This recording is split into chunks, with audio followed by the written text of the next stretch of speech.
ऐसे विदेशी हैं जो कि अनाधिकृत रूप से यहाँ पर आए हैं, उनके खिलाफ कार्रवाई करते रहते हैं। इसको एक अभियान के रूप में आगे बढ़ाया जा रहा है।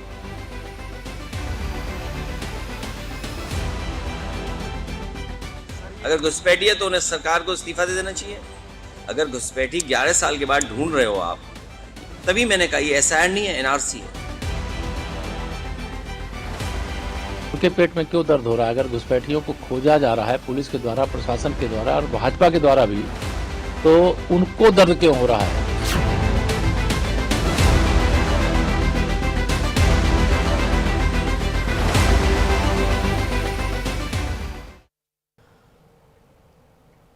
आप देख रहे हैं न्यूज इंडिया महासंग्राम में। आप सभी का बहुत स्वागत। आपके साथ मैं रचना बंसल। देश के सबसे बड़े सूबे यूपी से रोहिंग्या बांग्लादेशी घुसपैठियों को खदेड़ने का प्लान तैयार हो चुका है। घुसपैठियों के खिलाफ यूपी में ऑपरेशन टॉर्च चलाया जा रहा है। झुग्गी बस्तियों में संदिग्धों की पहचान हो रही है। पश्चिमी यूपी के मेरठ में 6500 संदिग्धों की पहचान हुई।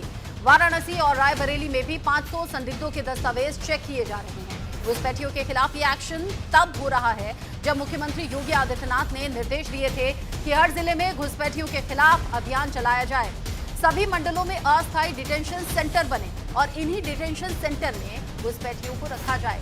इसके बाद कानूनी प्रक्रिया के तहत उन्हें डिपोर्ट किया जाए। लेकिन योगी सरकार के इस एक्शन पर समाजवादी पार्टी के अध्यक्ष अखिलेश यादव ने सवाल खड़े कर दिए हैं। अखिलेश ने आरोप लगाया कि डिटेंशन सेंटर के जरिए सरकार लोगों को डरा रही है, घुसपैठियों के नाम पर गरीबों को परेशान कर रही है। अखिलेश के इन आरोपों पर बीजेपी ने पूछ लिया कि अगर घुसपैठियों के खिलाफ कार्रवाई हो रही है तो इससे अखिलेश को दिक्कत क्यों है?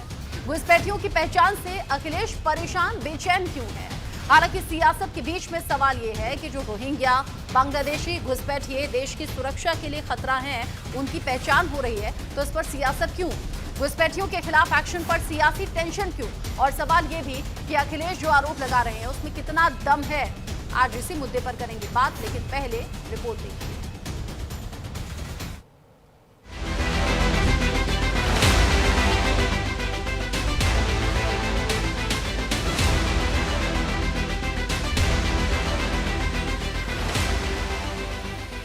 घुसपैठियों के खिलाफ यूपी में सबसे बड़ा ऑपरेशन शुरू हुआ।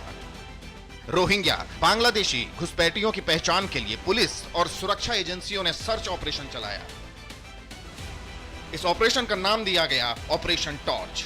लखनऊ से लेकर लखीमपुर खीरी, मेरठ से लेकर रायबरेली तक संदिग्धों की तलाश में झुग्गी झोपड़ियों को खंगाला गया।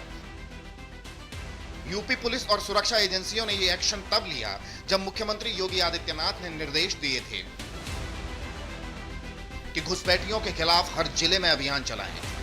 अभियान चलाकर घुसपैठियों की पहचान करें, फर्जी दस्तावेज बनाने वालों का पता लगाएं, रोहिंग्या और बांग्लादेशी घुसपैठियों की लिस्ट तैयार करें। डिटेंशन सेंटर प्रदेश के हर मंडल में बनाए जाएं। घुसपैठियों की पहचान कर उन्हें डिटेंशन सेंटर में रखें। पहचान प्रक्रिया में लापरवाही बर्दाश्त नहीं की जाएगी। मुख्यमंत्री के निर्देश पर फौरन एक्शन भी हुआ।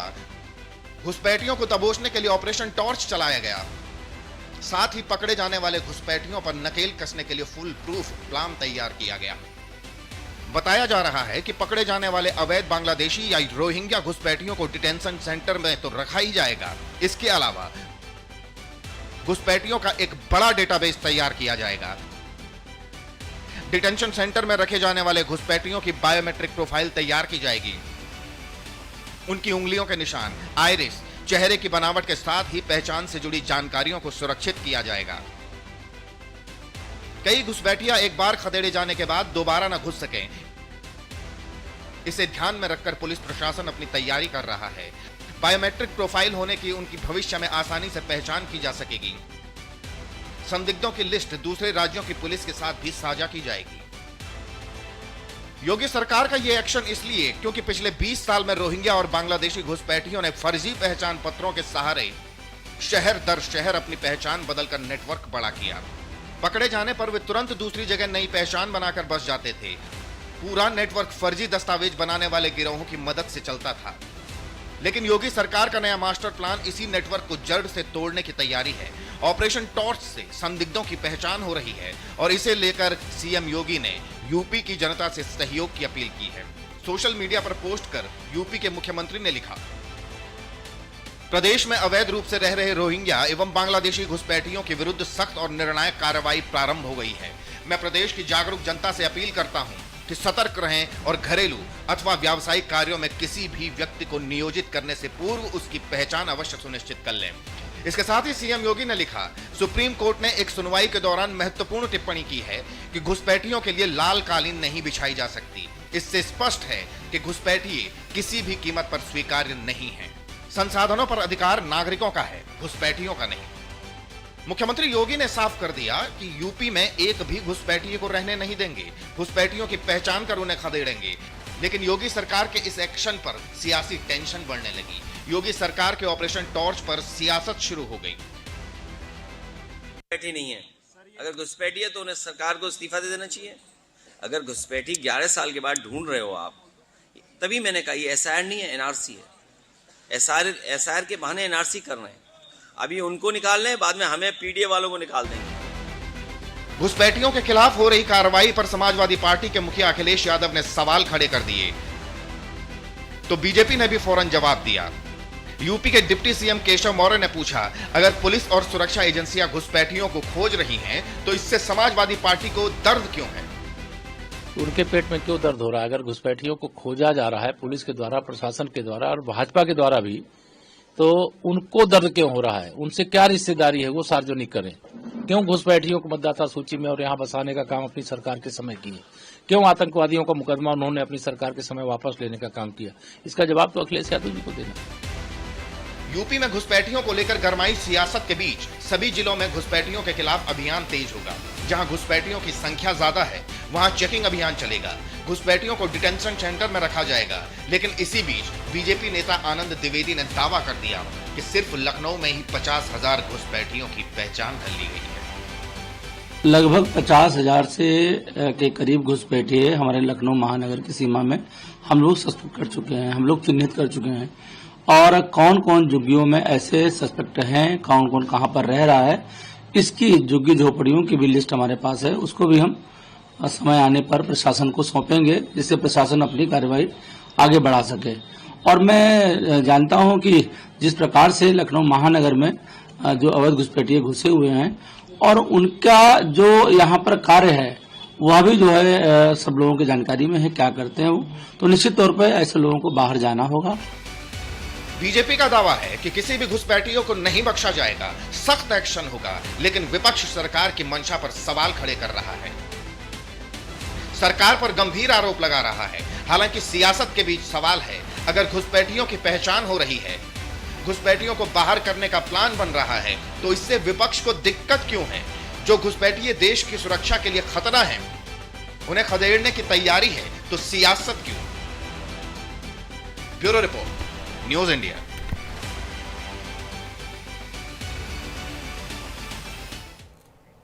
सरकार कर रही है दावा कि घुसपैठियों को बाहर निकालना है, जबकि विपक्ष कह रहा है कि इसमें भी राजनीति छिपी हुई है। मेरे साथ में बात करने के लिए खास मेहमानों का पैनल जुड़ गया है। मेरे साथ में अपर्णा दीक्षित जी हैं, बीजेपी की प्रवक्ता। वैभव त्रिपाठी मेरे साथ में जुड़ गए हैं कांग्रेस के प्रवक्ता के तौर पर।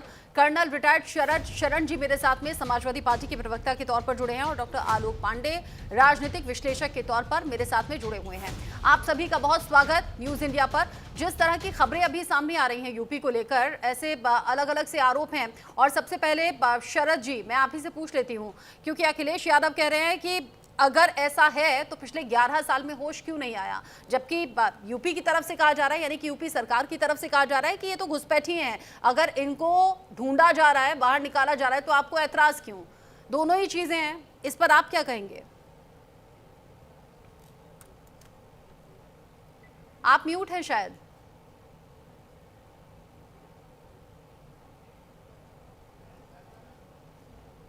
रचना जी, बहुत बहुत धन्यवाद। आपके चैनल पे पटल पे शायद पहली बार आया हूं। साथ ही पैनलिस्ट और सभी दर्शकों को मेरा जय हिंद। अभी जब आप अपना प्रस्तावना दे रही थी आज की डिबेट का, तो मेरे को जो ओवरऑल जो सार समझ में आ रहा है कि Bharatiya Janata party totally confused है इस समय कि इस एसआईआर के और घुसपैठिए के मुद्दे को कैसे मोल्ड किया जाए और बिहार से जो उनकी ट्रेन चली है वो बंगाल में कैसे झंडा लगाए। पूरी तरह से कंफ्यूज हैं। और मैं उसका रीजन ऐसे बता रहा हूं कि अभी एक साथी प्रवक्ता भारतीय जनता पार्टी के आपके पटल में प्रस्तावना की रिपोर्ट में उन्होंने कहा है कि सिर्फ लखनऊ में 50,000 घुसपैठिए चिन्हित हो चुके हैं। तो अगर सिर्फ लखनऊ में 50 है तो 2-4 करोड़ तो उत्तर प्रदेश के अंदर निकल आएंगे।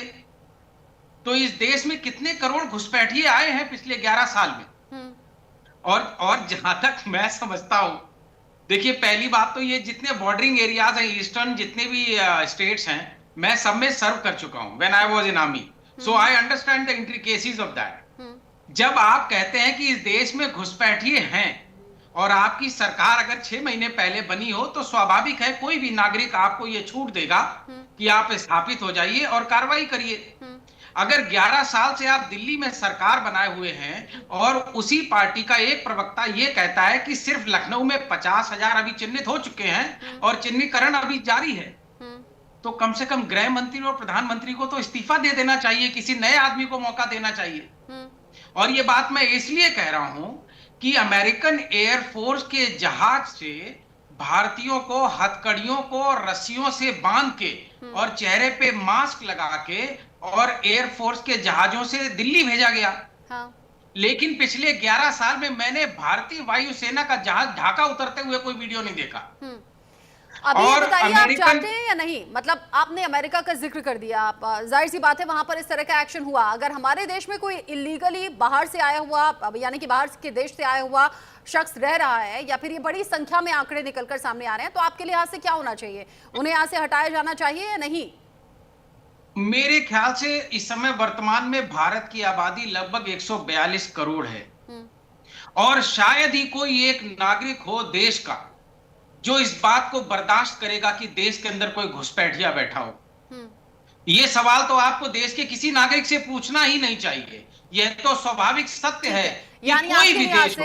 ठीक है, यानी आपके लिहाज से कोई घुसपैठिया है नहीं। अपर्णा दीक्षित जी, मेरे हिसाब से नहीं, एक मिनट रचना जी, आप गलत इंटरप्रेट कर गई हैं, माफ कीजिएगा। मैं कह रहा हूं ये नकारा और अक्षम सरकार अपने नकारेपन का और अक्षमता का उदाहरण स्वयं दे रही है टीवी पे कि 11 साल में एक घुसपैठिए को चिन्हित करके बाहर नहीं निकाल पाए और सिर्फ लखनऊ में 50,000 चिन्हित हुए एक हफ्ते के अंदर। तो 11 साल से जो नकारा सरकार है उसको बोलिए इस्तीफा दीजिए और बाहर आइए, उनसे नहीं हो पाएगा। ठीक है, ठीक है। अपर्णा दीक्षित जी, जो सवाल अभी शरद जी पूछ रहे थे वही सवाल मैं आपकी तरफ रुख कर देती हूँ उसका। अगर इतनी बड़ी संख्या में, बकौल आपके ही, आपकी पार्टी के, इतनी बड़ी संख्या में घुसपैठिए आकर यहाँ पर रह रहे हैं, तो वाकई पिछले 11 सालों में क्या हुआ फिर इनके खिलाफ? अभी क्यों ये सब मुद्दे याद आ रहे हैं? अपर्णा जी, अपर्णा जी तक शायद देखिए ये जो भी SI सालों में अगर हम लिस्ट को अपडेटेड कर लेते हैं, अगर हम शुद्धिकरण कर लेते हैं, SIR करा लेते हैं, रिवीजन करा लेते हैं, तब से अपर्णा जी, आपकी तरफ शायद नेटवर्क इशू है, आपकी आवाज ना ठीक से आ नहीं रही है, आपका वीडियो भी फ्रीज हो रहा है। आप शायद नेटवर्क एरिया में नहीं है, एक बार इसे ठीक कराने की कोशिश कीजिए, फिर दोबारा मैं आपके साथ कनेक्ट होती हूँ। अभी आपकी आवाज नहीं आ रही है और आपका वीडियो भी ठीक से नहीं आ रहा है। उसके हाँ अपर्णा जी, आपकी आवाज अभी नहीं आ रही है। आपकी आवाज, आपकी ऑडियो वीडियो दोनों में प्रॉब्लम है। एक काम करती हूँ, वैभव त्रिपाठी जी का जब तक रुक कर लेती हूँ। वैभव त्रिपाठी जी, बीजेपी के लिए सबसे बड़ा मुद्दा है, पहले बिहार इलेक्शन में SIR की प्रक्रिया, वहां भी घुसपैठियों की बार बार जिक्र होता रहा। उससे पहले हमने देखा झारखंड इलेक्शन में भी इस तरह की बातें सुनने को मिली। अब चूंकि पश्चिम बंगाल की तरफ चीजें आगे बढ़ रही हैं, फिर आगे आने वाले टाइम में यूपी की भी तैयारी होगी। ये आपको लग रहा है सोची समझी प्लानिंग है? देखिए, भारतीय जनता पार्टी जो भी काम करती है वो सिर्फ चुनावी लाभ के लिए करती है।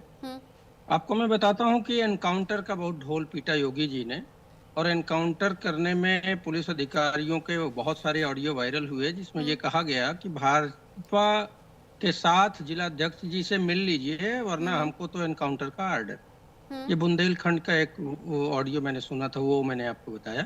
इसी तरीके से ये जो सर्च ऑपरेशन कर रहे हैं, भाई 9 साल तो बीत गए, 9 साल याद नहीं आई, 11 साल तो केंद्र सरकार के बीत गए। हाँ। उसमें कोई रिपोर्ट नहीं हुआ है।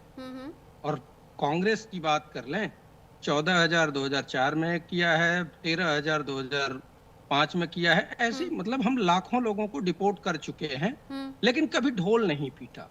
और आप जब जिक्र करती हैं SIR का, तो ये बहुत लाजमी सवाल है कि ये भाजपा के लोग, चुनाव आयोग के लोग, केंद्रीय सरकार, उत्तर प्रदेश की जो सरकार घुसपैठिया चिल्ला रही वो ये बताएं, और बिहार की भी सरकार ये बताए। एक बात लेकिन मैं समझ नहीं पाती हुआ, वैभव जी, एक बात नहीं समझ आती है। SIR की प्रक्रिया जब होती है तो ये कैसे पता चलता है कि विपक्षी वोट कटे हैं और बीजेपी के वोट पक्के हो गए हैं? ये कैसे पता चलता है? आप बात को आप समझना नहीं चाहती हैं या घुमा के कहीं और ले जाना है? नहीं, मैं आपके मुंह से सुनना चाहती हूँ। प्लीज रचना जय, मैं बात पूरी कर लूं बहन। मामला ये है कि बिहार में SIR घुसपैठिया खूब चला, लेकिन जब केंद्र सरकार की तरफ से एफिडेविट गया उसमें भी घुसपैठिया शब्द नहीं था, और चुनाव आयोग ने भी कोई घुसपैठिया शब्द का एफिडेविट नहीं दिया सुप्रीम कोर्ट में। मतलब चुनावी सभाओं में, पब्लिक गैदरिंग में वजह का घुसपैठिया शब्द उछाल के चीजों को घुमाने की कोशिश है। 9 साल बाद जब आज योगी जी को ऑपरेशन टॉर्च दिखा है, उनका मतलब बुद्धि जागृत हो गई है, वो कह रहे हैं कि अब घुसपैठियों को ढूंढा जाएगा, उसके पीछे एक निहितार्थ है। क्योंकि 9 वर्षों में ये रोजगार दे नहीं पाए हैं, महंगाई कम नहीं कर पाए हैं, स्कूल बंद होते जा रहे हैं, किसान की आत्महत्याओं की खबरें आ रही हैं। अब इन मुद्दों पे बात ना हो, जो उत्तर प्रदेश पे कर्ज है 2017 में जो था 3 लाख करोड़ था, अब 9.5 लाख करोड़ का कर्जा हो गया, उस पे बात ना। इसलिए ये शिगुफा छोड़ दो। और भाई मीडिया के बंधु तो ऐसे बेहद शालीन लोग हैं, वो सरकार से ये नहीं पूछ पाते कि हुजूर 9 साल क्या किया आपने, वो बता दो। 9 साल से भाई आप 2017 में आए। आप सबको तो एक जैसा मत बोलिए ना, आपने कहा मैं आपको बोलने का मौका दे दूं, आप सभी मीडिया वालों को एक जैसा बताएंगे तो कैसे काम चलेगा? अभी अपर्णा जी से यही मैंने सवाल पूछा। बहन मैंने आपको नहीं कहा जी, हाँ, मैं वही कह रही हूँ, अपर्णा जी से अभी मैंने वही सवाल पूछा था कि पिछले 11 साल में क्यों नहीं याद आई घुसपैठियों की? रचना प्लीज, मैंने आपको नहीं कहा, मीडिया वालों में तो मैं भी आ गई ना सर। मैं आंसर करूं क्या?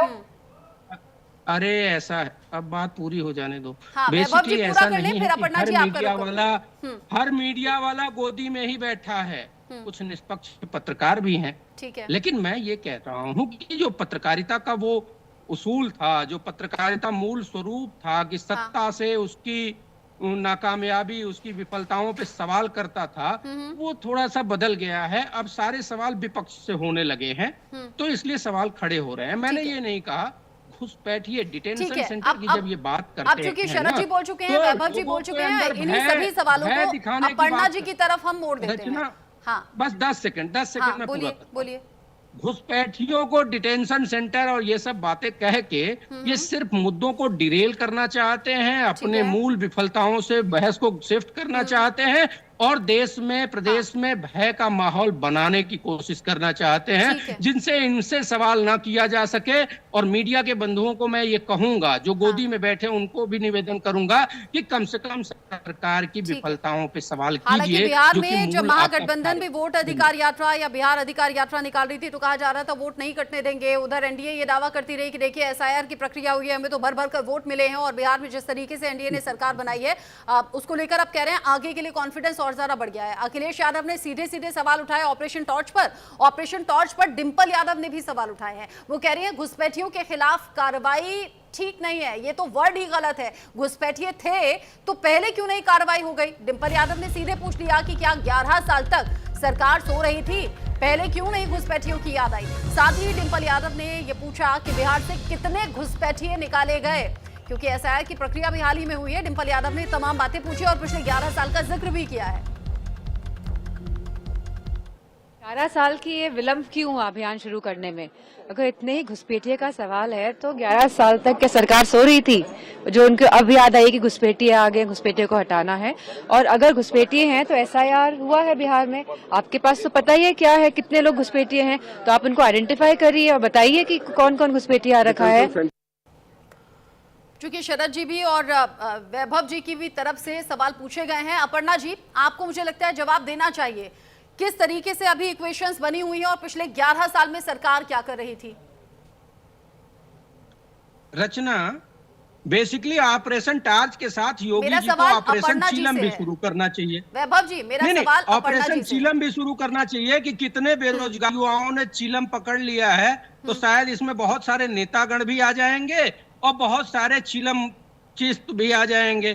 तो ऑपरेशन चीलम भी शुरू कर दीजिए, ऑपरेशन किसान भी शुरू कर दीजिए।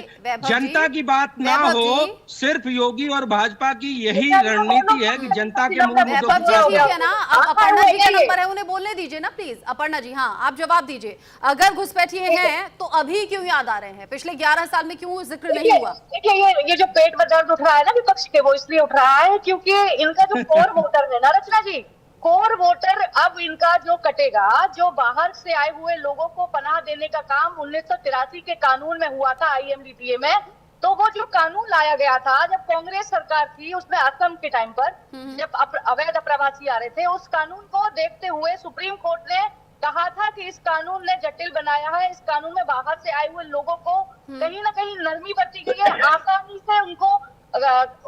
से उनको रहने के दस्तावेज दे दिए गए हैं। सिर्फ ये उस वक्त हुआ था वोट बैंक की वजह से, और सुप्रीम कोर्ट ने तो 2006 में बैन लगा दिया था।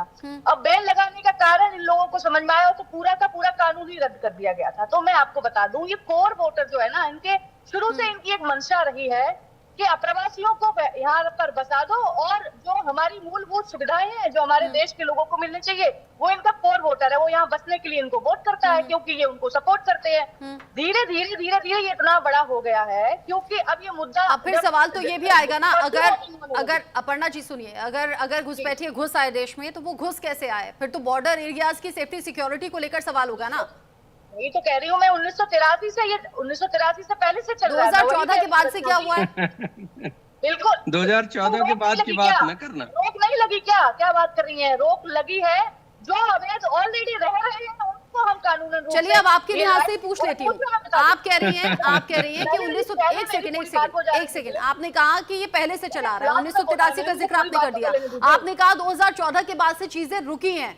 माना अगर 2014 से चीजें रुक गई तो अब जाकर क्यों याद आया कि घुसपैठियों को देखना है, ढूंढना है, वापस भेजना है? इतने टाइम में क्यों नहीं?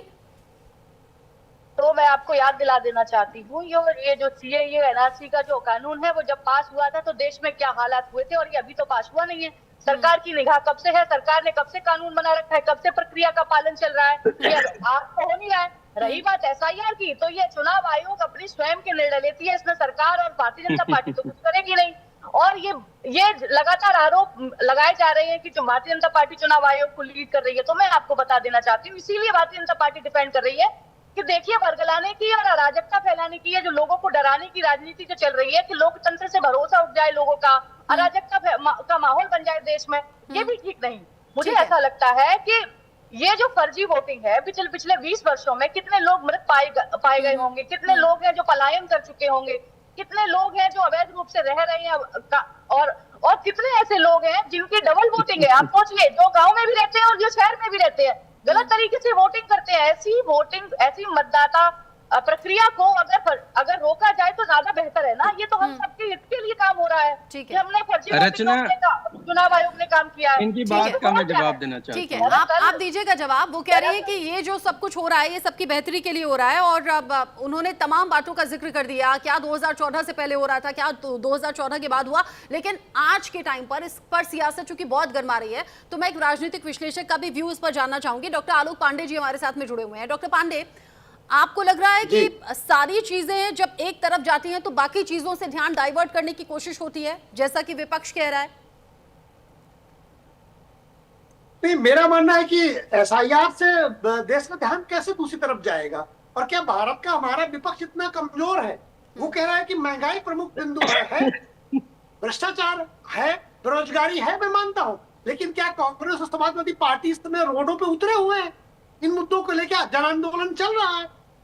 भाई, अगर भारतीय जनता पार्टी देश की जनता का ध्यान SIR के माध्यम से दूसरी जगह डाइवर्ट करना चाहती है तो विपक्ष का काम क्या है? जनता ने क्यों बैठाया विपक्ष सदन में, लोकसभा में? राहुल गांधी को नेता प्रतिपक्ष क्यों बनाया?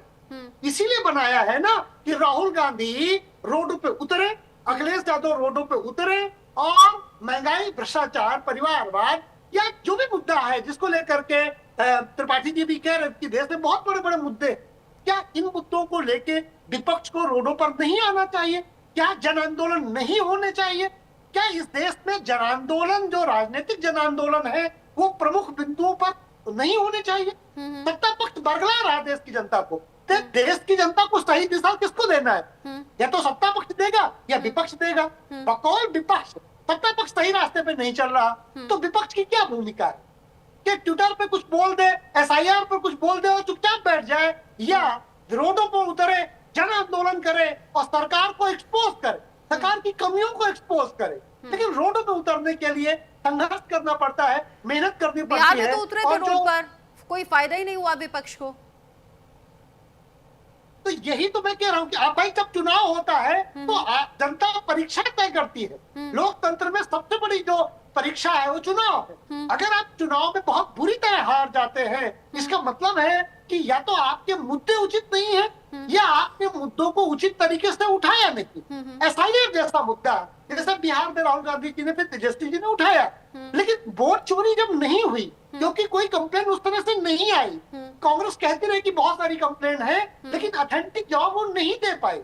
मामला न्यायालय तक पे भी गया, लेकिन SIR के मुद्दे को, क्योंकि जब वोट चोरी ही नहीं हुआ, मेरे घर में चोरी हो जाए ना हो और बाहर दरवाजे पर राहुल गांधी कह रहे भाई साहब तुम्हारे घर में चोरी हो गई, हमने घर में दरवाजा खोल के देखा अपने लॉकर में सब सामान रखा हुआ है, तो हम कैसे राहुल गांधी की बात माने? हालांकि ऐसे बहुत से वोटर्स थे, हालांकि डॉक्टर पांडे ऐसे बहुत से वोटर्स थे, मतलब बहुत से लोग ऐसे थे जो आ रहे थे, कह रहे थे कि हमारा नाम नहीं था वोटर लिस्ट में, जबकि पिछले इतने साल से हम वोट डाल रहे हैं। ऐसे लोग भी थे जो युवा थे और जो कह रहे थे पिछली बार हमने पहली बार वोट डाला था लेकिन इस बार हमारा नाम ही कट गया वोटर लिस्ट से। ऐसे भी कई लोग थे। हालांकि उस पर बीजेपी ये कह रही थी हमने 1 महीने का टाइम दिया था, उसमें 3 बार आपको रिकॉल किया गया था, लेकिन अगर आप नहीं आए तो उसमें वो आपकी खामी, आपकी गलती है।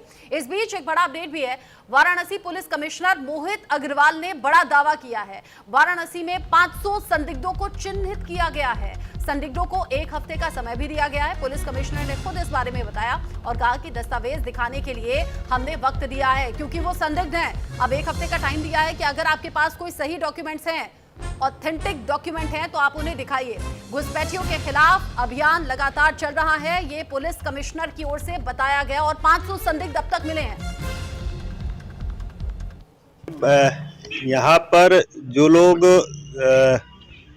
संदिग्ध रूप से बांग्लादेश से आए हुए हैं या रोहिंग्या हैं, जो उनका चेकिंग का सघन अभियान चल रहा है और हम लोग ऐसे लोगों को आइडेंटिफाई कर रहे हैं जो अपने को क्लेम करते हैं असम से आए हुए हैं या बंगाल से आए हुए हैं, लेकिन उनके पास कोई प्रॉपर डॉक्यूमेंट नहीं है।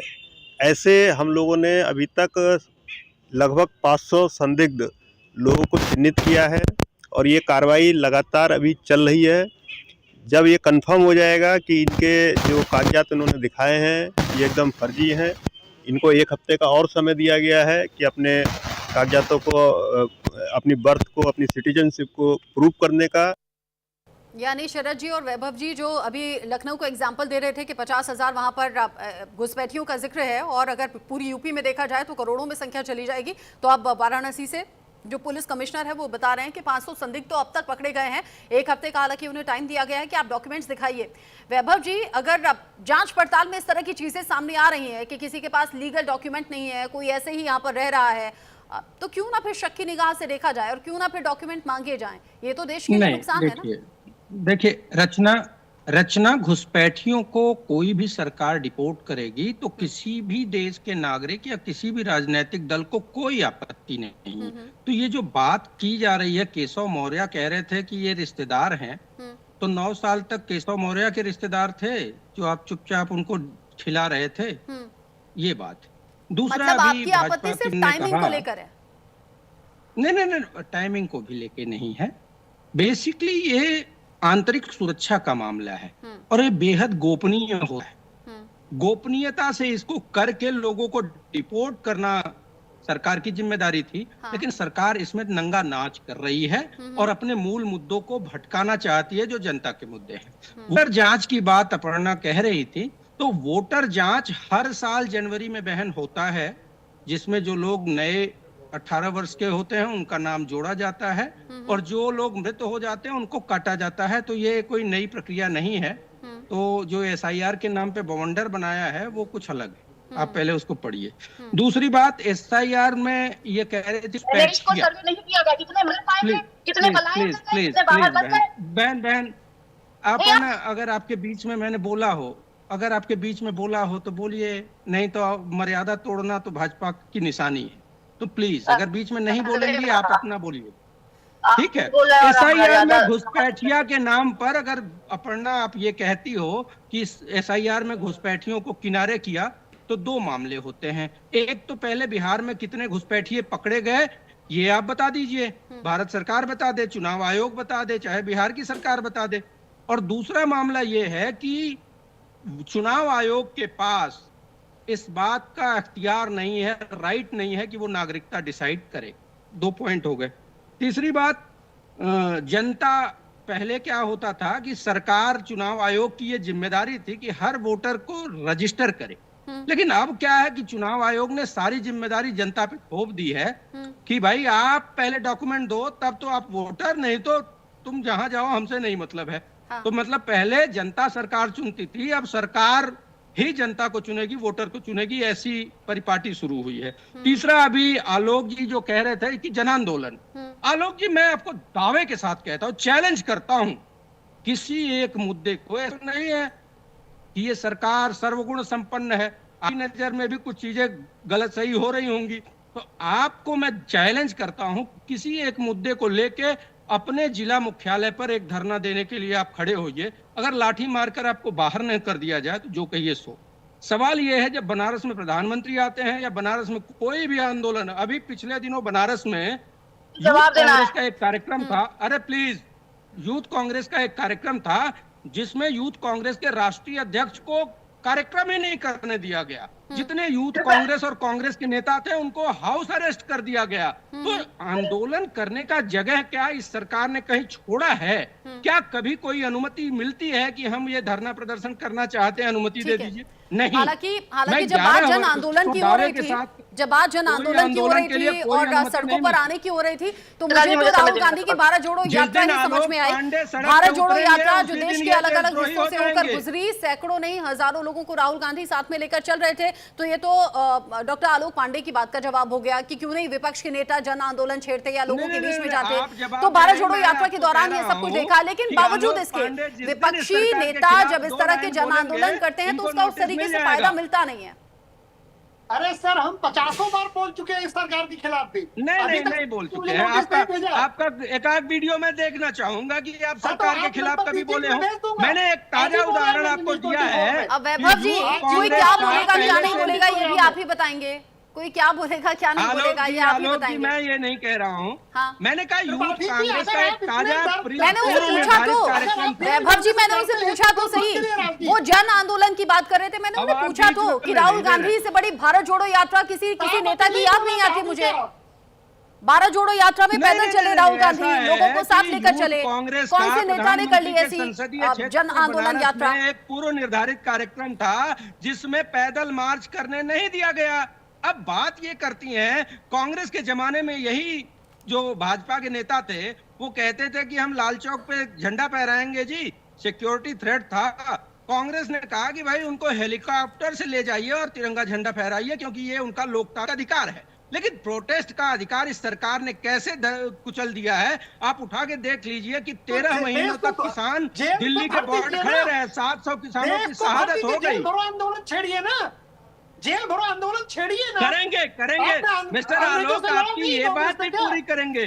चलिए ठीक है, चलिए ठीक है, आपस में मत लड़िए, आपस में मत लड़िए, आपस में मत लड़िए। मेरा अब सवाल जो है वो शरद जी से। आप ये तमन्ना भी पूरी करेंगे और जल्द करेंगे। ठीक है, मैंने देखा है जब विपक्षी नेता सड़कों पर आते हैं तो डिटेन करके कैसे उन्हें गाड़ियों में ठूसा जाता है ना, वो भी हमने देखा है। सड़कों पर आंदोलन करने के लिए आते हैं तो कैसे उन्हें जबरन वहां से हटाया जाता है, जबरदस्ती हाथ पैर पकड़कर कैसे घसीटा जाता है, वो भी हमने देखा है। और जहां तक बात जन आंदोलन की है, राहुल गांधी की भारत जोड़ो यात्रा उसका जीता जागता एग्जाम्पल है, लेकिन बावजूद उसके विपक्ष पिछड़ता क्यों है? विपक्ष आम लोगों को अपने साथ में जोड़ क्यों नहीं पाता? और अगर जोड़ पाता है तो रिजल्ट्स में वो क्यों नहीं दिखता चुनावों में? शरद जी, मेरा सवाल आपसे है। शरद जी। रचना जी, आपने नोटिस किया होगा मैंने किसी के बीच में नहीं बोला है, मेरा आप आपसे ही के निवेदन सहयोगी है बार-बार बोल रहे हैं तो वैभव जी को मना लीजिएगा। मेरा आपसे एक निवेदन है कि बाकी साथियों का माइक बंद कर दीजिए, मेरे मोबाइल की स्क्रीन पे आता है तो थोड़ा डिस्टर्ब करता है। ठीक है, फिर मैं अपनी बात शुरू कर सकूं। जी देखिए रचना जी, जो मैंने 90s के या 20th के जो दशक में जो देखा था, तब से समाज के मूल्य बहुत बदल गए हैं, मीडिया बहुत बदल गया है, सोशल मीडिया आ गया है। लेकिन मैंने 6ठी क्लास से सिविक्स की किताबें पढ़ी हैं और मैंने लोकतंत्र के 4 स्तंभ पढ़े हैं। उसमें जो मीडिया का स्तंभ है, क्षमा कीजिएगा कुछ बातें कड़वी लग सकती हैं, बट मेरे सुनने का धैर्य रखिएगा। जो हिरेन जोशी जी का भी पीएमओ में हाल हुआ है ना, वो एक तरीके से गोदी मीडिया के चेहरे को उजागर करता है कि उनको पीएमओ क्या समझता है और किस लायक हैं वो। और जो राजनीतिक विश्लेषक हैं, मैं जब शुरुआती सामाजिक जीवन में आया तो मैं अक्सर टोकता था कि उनको भाजपा का प्रचारक या संघ प्रचारक लिखना चाहिए। अब मैंने बोलना बंद कर दिया है, क्योंकि जनता भी जानती है कि कौन क्या बोल रहा है, एक एक चेहरे के मंतव्य और भाव को जानता है, सबका एक पैटर्न है। मैं बोलूंगा समाजवादी पार्टी की बात करूंगा, वैभव जी बोलेंगे कांग्रेस की बात करेंगे। राजनीतिक विश्लेषक 90% सत्ता से सवाल करने की आदत छोड़ चुके हैं। अब वो सिर्फ सलाहकार बन गए हैं विपक्ष के। वो सिर्फ विपक्ष को बताना चाहते हैं क्या करना चाहिए। क्षमा कीजिएगा, शब्द थोड़े कड़वे हैं, उनकी हैसियत नहीं है सरकार से सवाल करने की। डॉक्टर साहब, आपसे इतने सीनियर आदमी हैं, बीच में क्यों बोल रहे हैं? मेरे कैमरे पे आ रहा है, आप बोलिएगा। आपकी बारी आएगी तो बोलिएगा ना। आराम से आलोक पांडे जी, आपकी बारी आएगी तो बोलिएगा ना। पढ़े लिखे हो, पढ़े लिखे की भाषा में बात करिए। क्या हुआ? अरे शांत हो जाइए भाई, शांत हो जाइए, आप दोनों ही शांत हो जाइए। डॉक्टर पांडे, आपकी बारी आएगी तो प्लीज बोलिएगा ना। आपकी हैसियत दिखा दी तो आप तड़प गए। शांति से सुनिए। आप तुम पे आ गए, अब आप तुम पे आ गए। अरे हैसियत देखना, अब आप तुम पे आ गए, बताएंगे। अब आप तुम पे आ गए। Doctor Pandey please, doctor Alok Pandey please थोड़ी सी डिग्निटी, थोड़ी सी शांति बनाए रखें।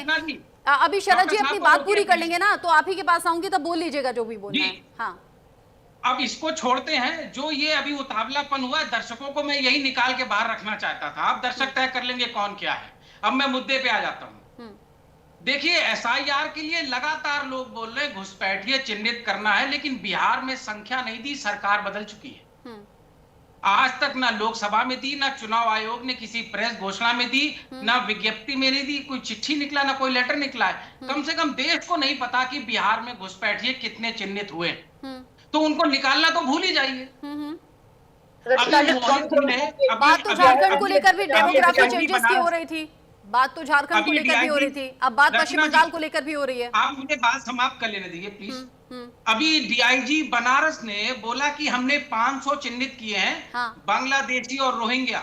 तो वो भूटानी और नेपाली, पाकिस्तानी और चीनी नहीं ढूंढ रहे हैं क्या? और जो 500 उन्होंने चिन्हित किए हैं, वो आज रात में झोला उठा के जौनपुर, गाजीपुर, मऊ चले जाएंगे, तो उनके पीछे टॉर्च लेके कहां जाइएगा?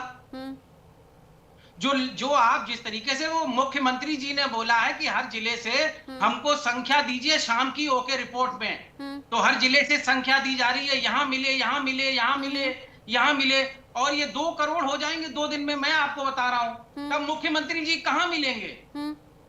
अगर 10 साल से वो यहाँ के मुख्यमंत्री, ये तो बहुत बड़ा चैलेंज हो जाएगा। आप जनसंख्या के लिहाज से उत्तर प्रदेश में जो आबादी है, अपर्णा दीक्षित जी, ये तो बहुत बड़ा चैलेंज नहीं हो जाएगा यूपी सरकार के लिए? देखिए रचना जी, दोनों प्रवक्ताओं ने ये प्रश्न किया कि बिहार में जो एसआईआर हुआ, डिटेंशन सेंटर बने, मैं सबसे पहले तो ये बताती हूँ कि डिटेंशन सेंटर की प्रक्रिया क्या है। ये सितंबर में केंद्र सरकार द्वारा दी गई सभी राज्यों को ये निर्देश किया गया था कि आप सभी राज्य अपने अपने यहाँ डिटेंशन सेंटर बनाएंगे, और जो बाहरी अप्रवासी लोग जहाँ जहाँ बसे हुए हैं उनको हम कहीं ना कहीं ये देखेंगे कि ये कहाँ कहाँ बसे हैं और उनको हम चिन्हित करेंगे। तो ये बहुत पहले की चलती हुई प्रक्रिया है। इसको 2 भागों में देखने की जरूरत है, न कि किसी एक भाग में देखने की जरूरत है। मुझे ऐसा लगता है कि ये भाग अलग है और ये जो एसआईआर का भाग है ये अलग है।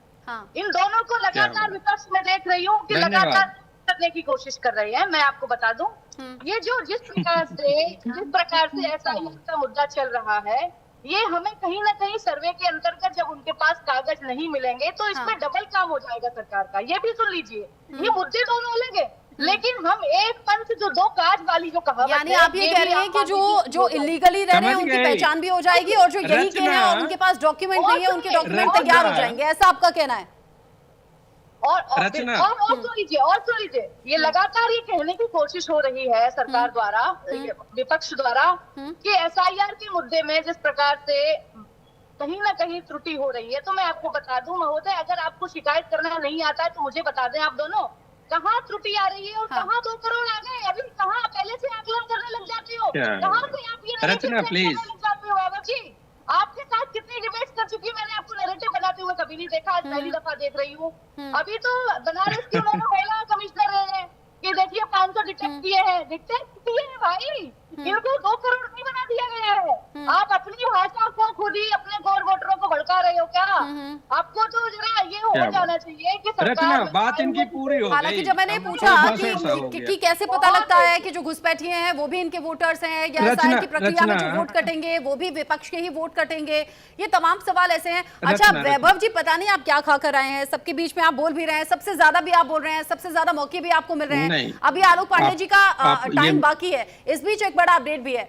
ममता बनर्जी ने बीजेपी पर गंभीर आरोप लगाए हैं और ममता बनर्जी ने रोहिंग्या को संरक्षण दिया है, ये समित भट्टाचार्य का आरोप है।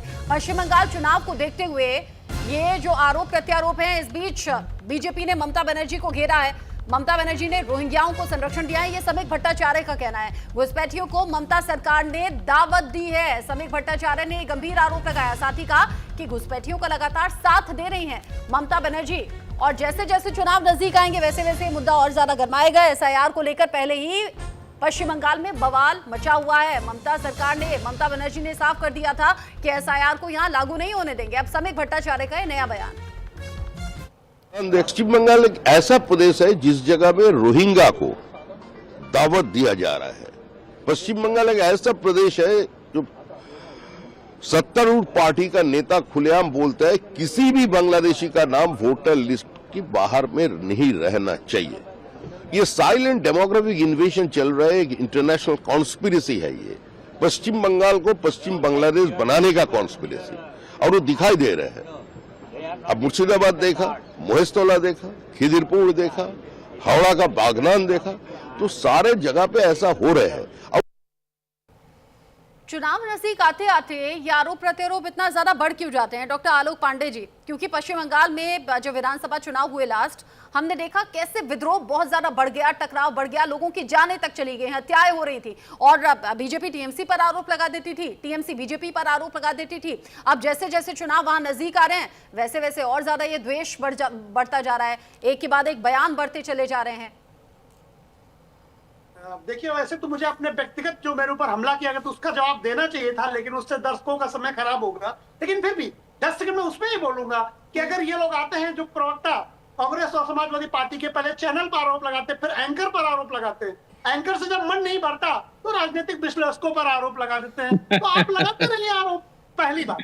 दूसरी बात, अगर एनआरसी हो रही है या एसआईआर हो रही है और घुसपैठिए बाहर निकल रहे हैं या उनको पकड़ने की कोशिश हो रही है, तो इस देश का विपक्ष ये क्यों बार बार घुसपैठियों के साथ खड़ा हुआ क्यों दिखता है? कभी प्रत्यक्ष रूप से, कभी अप्रत्यक्ष रूप से। अगर आप इसी तरीके से राष्ट्रद्रोहियों के साथ, राष्ट्र के घुसपैठियों के साथ, जो देश के लॉ एंड ऑर्डर को खराब करते हैं, जो देश की जनसंख्या पर बोझ है, वैसे भी इस देश में बहुत गरीबी है। कांग्रेस ने 60 साल शासन किया, उसने भी गरीबी दूर नहीं कर पाई। 11-12 साल बीजेपी शासन कर रही है, वो भी गरीबी दूर नहीं कर पा रही। तो इस देश से गरीबी दूर नहीं हो रही है। और ममता बनर्जी ने 2 दशक पहले सदन में कहा था कि 2 करोड़ घुसपैठिए हैं कांग्रेस की शासनकाल के समय में, 2 करोड़। ये ममता बनर्जी का डाटा है, ममता बनर्जी ने स्वयं कहा था भारत की पार्लियामेंट के अंदर।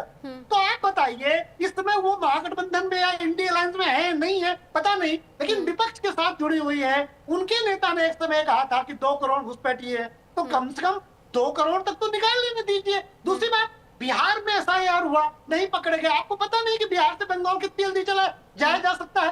बंगाल और बांग्लादेश बॉर्डर में सैकड़ों वीडियो वायरल हैं जो लगातार 24/7 वो बांग्लादेश जा रहे हैं। क्या आपने वो वीडियोस देखे नहीं है?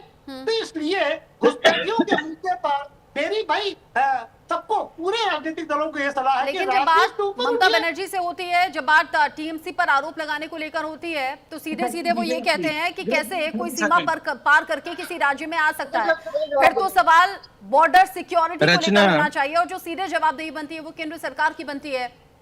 आलोक पांडे जी, बिल्कुल देखिए, बॉर्डर सिक्योरिटी फोर्सेस की भी फेल्योर है 2 दशक में, भारतीय जनता पार्टी की तो भी फेल्योर सबसे है। पहला सवाल तो उसी से होना चाहिए ना।